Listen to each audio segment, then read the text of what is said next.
Goeiedag almal. So my gas vandag in hierdie episode van Talon Tools Reeks is niemand anders nie as Bruce Fordyce. Nou, Bruce is 'n legende in ons land. Dit voel vir my, ek ken hom al jare persoonlik en dis omdat ons met die naam groot geword het in ons huise.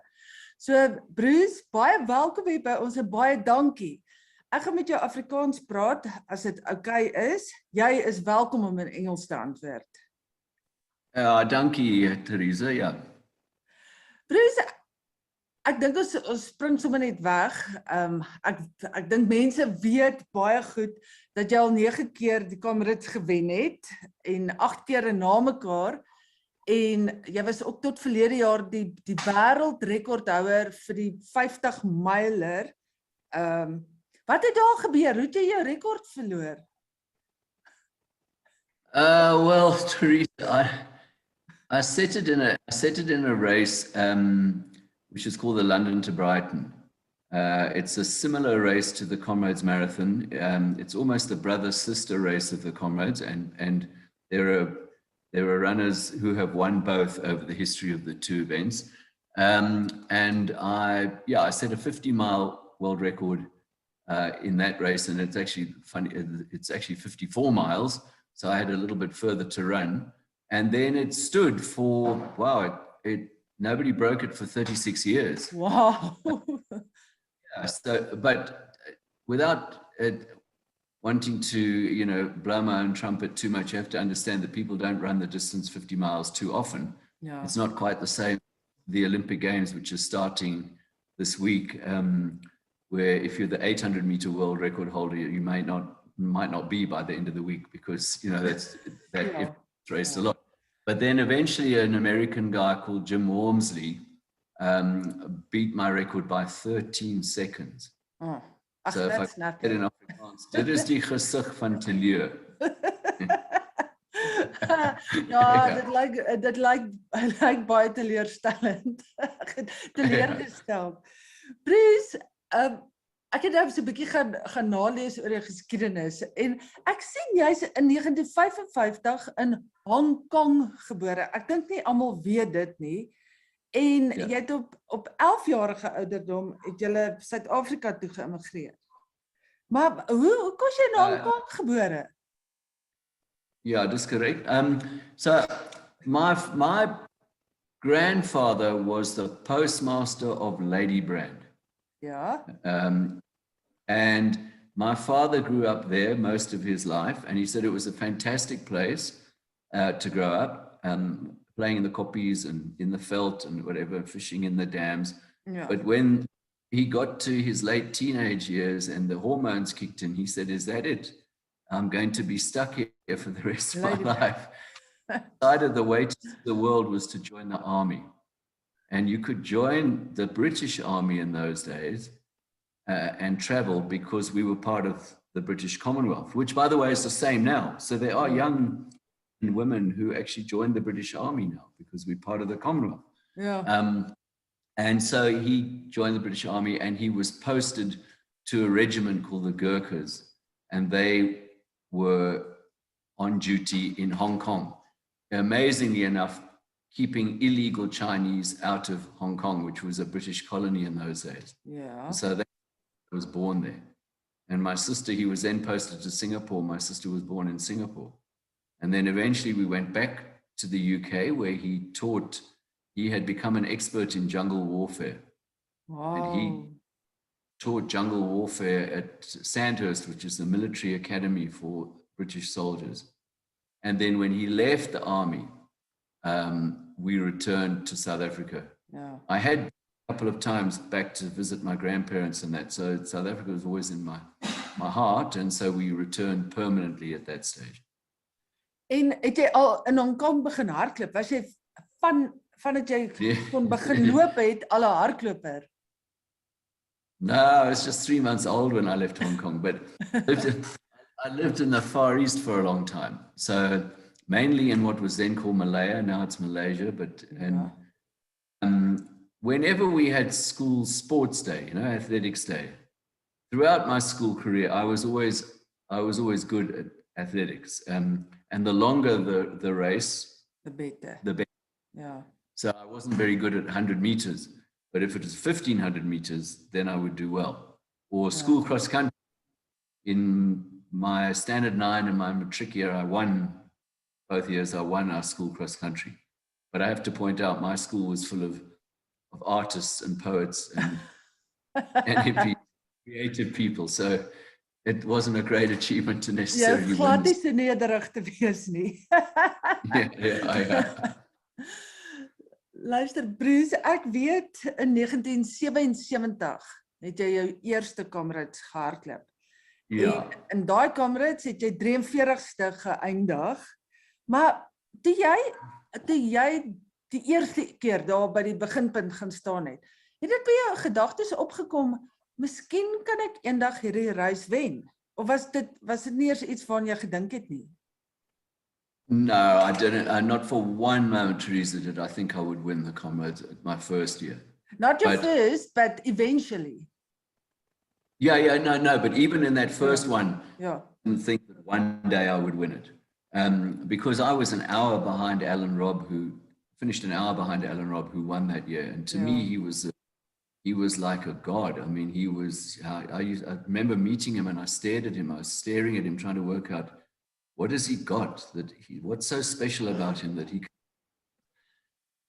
But then what happened is I fell in love with the race because I did well for a novice, for a beginner, and the second year I improved quite a lot, and then the third year of running I decided I wonder what happens if I try hard and I really train hard, and I finished third, and that was really for me the breakthrough year. 1979 I was third.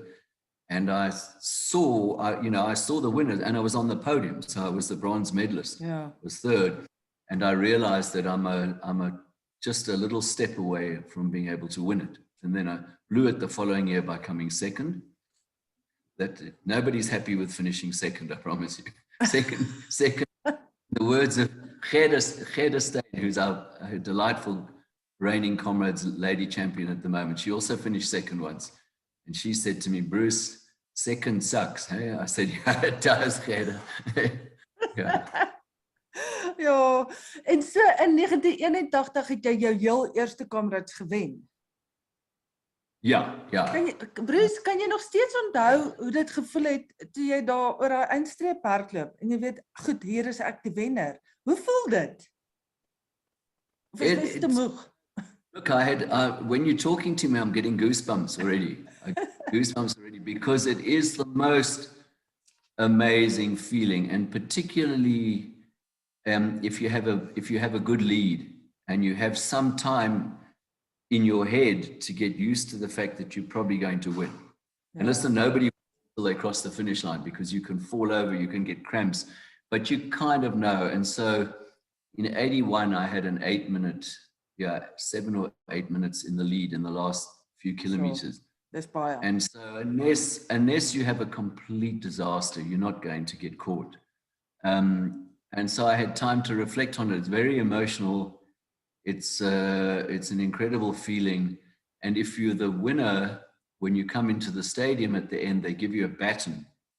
It's like a relay baton that they hand it to you and you hold it in your hand. And in that baton is a rolled up message from the mayor of the city you left. So let's say the message from the mayor of Durban to the mayor of Pietermaritzburg, and you hold that baton and you carry it round, and they give it to the ladies now as well. Wow.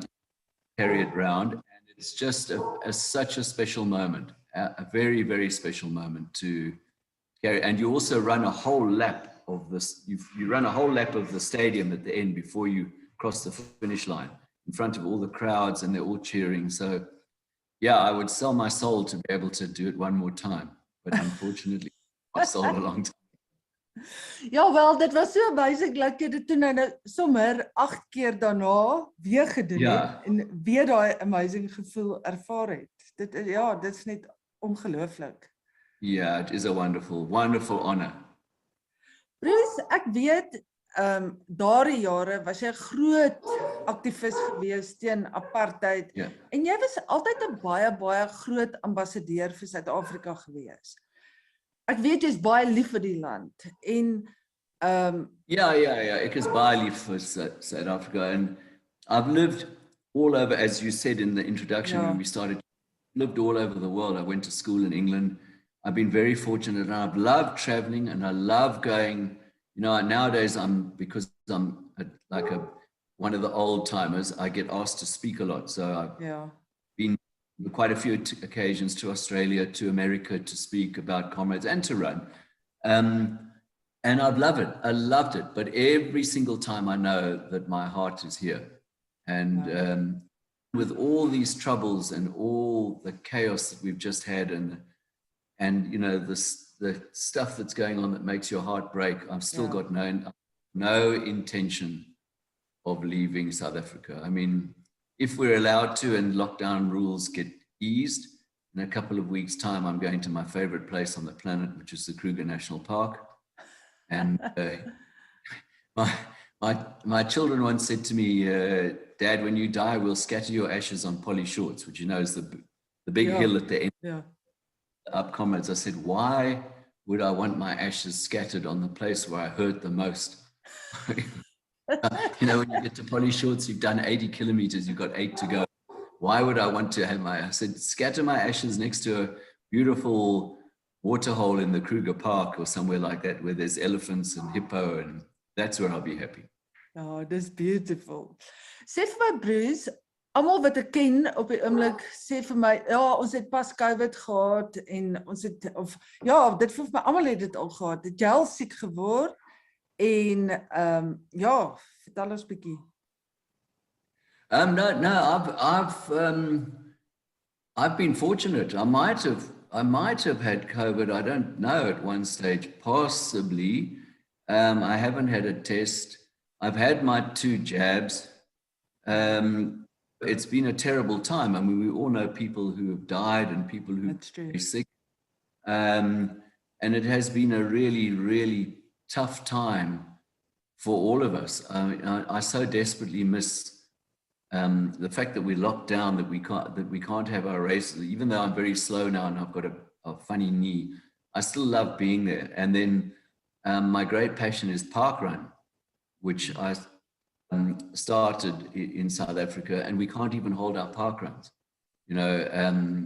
which is just so desperately needed, because one of the we know that you fight COVID is by being fit and healthy. The fit and healthy people who've caught it have done well. They haven't landed in hospital and that. So we need desperately to get our people fit and healthy and well. But mostly it's getting out there and seeing each other. Human beings love to connect with each other, met mekaar. And to be locked down in your house is just a nightmare. Social beings. Vertel vir die mense asseblief wat nog nie, ek dink almal in Suid-Afrika weet van die parkrun, maar vir die wat nog nie aan 'n parkrun gaan deelneem het, die mense hoor run en hulle weet nie regtig jy kan 'n park walk ook doen elke Saterdag nie, maar hoe dit alles begin, want ek weet jy was die stigter van parkrun. Okay, I could bore you for an hour, but parkrun was actually started by a South African friend of mine, Paul Sinton Hewitt, in the UK, in a park called Bushy Park in London.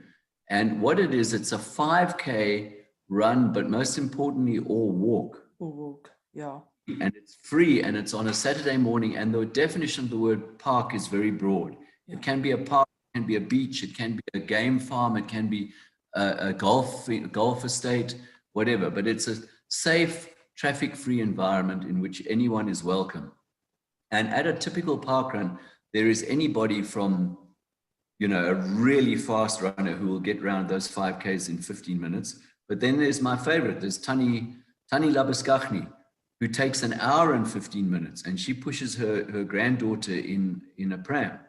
Yeah. So all those abilities, and we don't attach any more importance to the first finisher than we do to Tani Labeskachny at the back. We're all equal. There's no prize money, but all we ask you to do is to print a little barcode and bring it with you. When you cross the line, that barcode gets scanned and you get your result, and people get so addicted. So parkrun, Paul asked me to start it in South Africa. We started in South Africa with one parkrun at Delta Park in Johannesburg. Yes. It was November 2011. and 26 people came. And now, when we start again, our numbers are 1.2 million. Oh, We are 1.2 million registered park runners, 220 events. And it's amazing you should ask me, because I've just answered an email from the Department of Sport in the Free State. yeah. And they told us when COVID is over and we can start again, they want to roll out park runs throughout the Free State in all the communities everywhere. So parkrun is set to explode. It's the most addictive thing I've ever seen in my life. It's about communities getting together and exercising at whatever their ability on a Saturday morning. Ek het al onderhoude gedoen met mense wat elke week van die een na die ander, en hulle het soos 'n amazing getalle, soos 100 verskillende plekke het hulle al parkruns gedoen, want dit raak nogals, dis waar wat jy sê, dit raak soos 'n addiction. Mense, dis is 'n kultuur op sy eie. So those park runners are what we call the parkrun tourists. They like doing as many different venues and they travel around. I mean, I don't know what we've done for tourism in South Africa. I mean, 100 different parkruns, that's nothing. I'm like 150. And it's a wonderful way to see the country. So people travel around. I mean, I've done parkruns from Daar to Aggeneys, to on the of the Kruger Park, Graskop, to on the beach at Melkbosstrand in Cape Town, and that's in South Africa. I mean, because I travel, parkrun is a global phenomenon now. I've done parkruns in Washington, I've done Sydney, I've done in Moscow, in Russia. I've run Kuzminki parkrun in Moscow. It's exactly the same. It's 5Ks free on a Saturday morning. Don't forget your barcode. It's completely amazing. There are 8 million parkrunners approximately in the world now. And we're small compared to where we'll be. Ja. Wel, ek onthou 'n paar jaar gelede, seker so 3 jaar, 4 jaar gelede, het ek een keer by Delta Park en wie loop ek daar raak in Delta Park? Niemand anders as Bruce Fordyce en Zola Batney. Ek het nog 'n foto daarvan. Dit is my moment.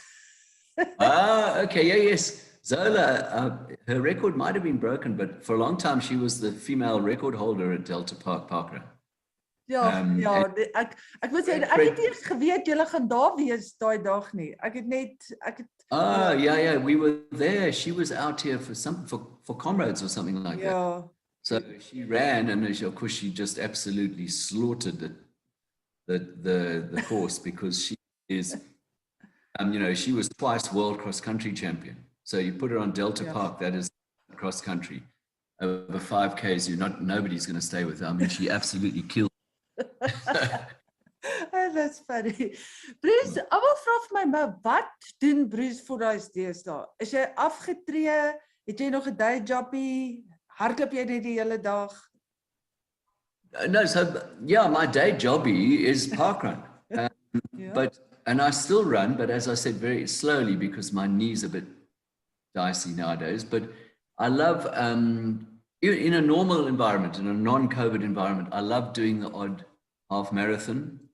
I'm a member of Team Vitality in the road running sense. And if this was a normal year, I would be looking forward to, with such excitement, to the beginning of August is the Skukuza half marathon, where you run 21 Ks through the Kruger National Park. That's one of my favorites. And then parkrun is taking up all our time, even though parkruns are not happening at the moment, doesn't mean we're not working on it. And then I also again, in a normal year, I do quite a lot of motivational speaking, and I've just answered an email. Bruce, please, will you come to our golf day? We've got a whole lot of sportsmen coming along to a charity golf day. Please, will you come along?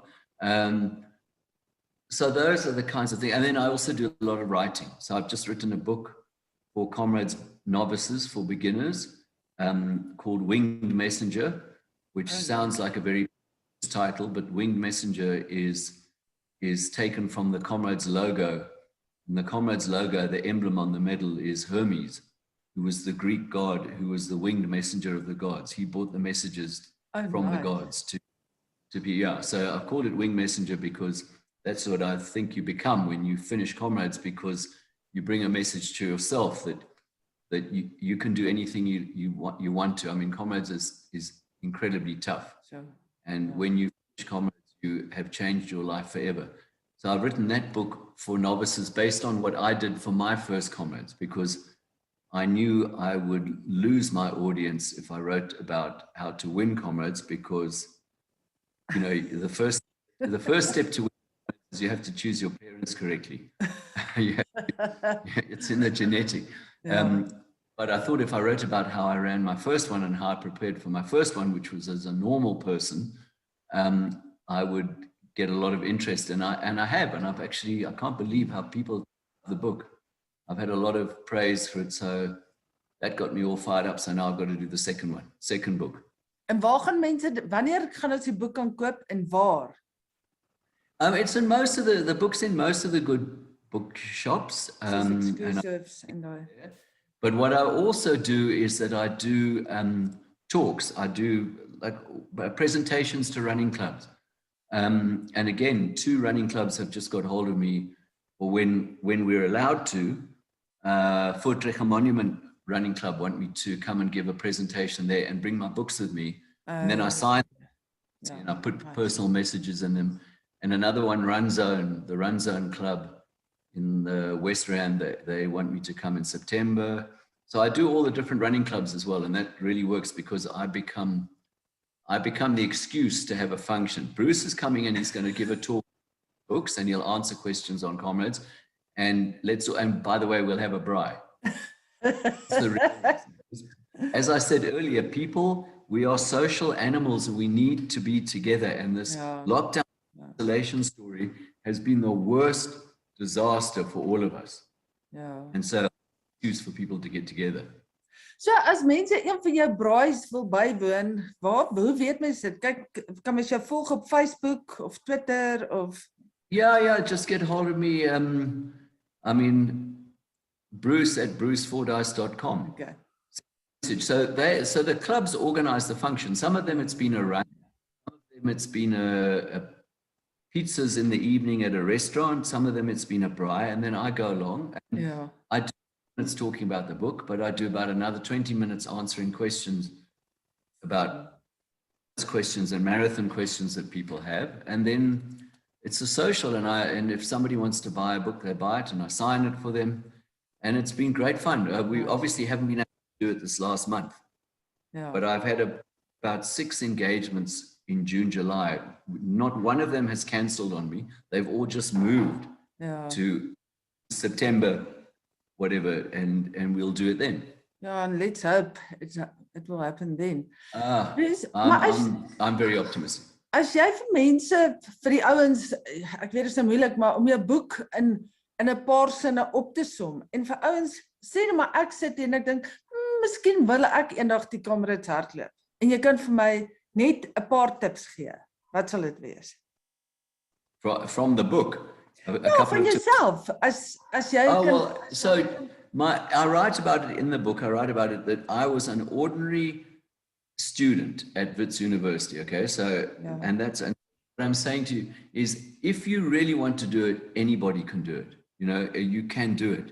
And I've got in my book, I've got the training that I did, and I need to put it in the order of a list of priorities. You know, I was a student behaving like a normal student does. Lots of partying, lots of naughty behavior. I did enough work. I'm certainly not ever going to terrify any of the academics for my brilliance, but I did enough work to pass every term. And on the list of priorities was that, by the way, I ran and I finished. And so I would say to people, just start. If you want a good guide, my book is a good guide. And then join a running club, because you have to be a member of a running club. Okay. Right? You've got to be a licensed registered runner. And then just believe in yourself and do it. And if you start now, Comrades next year is June. You've got more than enough time to get ready. Okay. And it's a very exciting adventure to embark on, because as you go, you get fitter and fitter. And in my book, you see how from beginning, my first run, by the way, was 10 minutes around the Wits rugby fields. I ran for 10 minutes around the Wits rugby fields. I did it at night because I didn't want anyone to see me, because I knew that I'd have to walk. But within a month, you can see I'm already running for nearly an hour with no problem. And then 2 months, I'm running, 2 hours sometimes and running fast. So obviously I had the genetics. So once I'm looking, the results came, but it's the same for everybody, and you'll be completely amazed. Yeah. How there you are one day, and there you are as you suddenly realize I'm going into the entrance of the finished stadium of Comrades. So, ja. Then you start crying. Maar ek gaan verseker jou boek lees, al het ek geen aspirasies om Comrades te hardloop nie.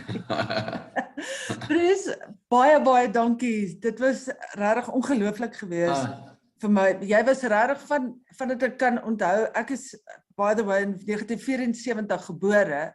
So, van dit ek kan onthou, was Bruce Fordyce deel van elke childhood memory en elke Comrades wat ek daarna gekyk het. So, baie dankie. Dankie vir jou. Baie dankie, ja. En ek wil weer vir Talon Tools ook dankie sê dat hulle hierdie episode moontlik gemaak het. Dankie, Bruce. Ek het dit baie geniet. Dankie. Ek ook, jy's 'n natural speaker en 'n runner. Yeah, I just wish I'd had the makeup done before I come with. Makeup is perfect. Thanks, Bruce. Okay. Cheers. Dankie, Teresa. Nuuspod. Onbevange, onbegrens, onbevooroordeeld.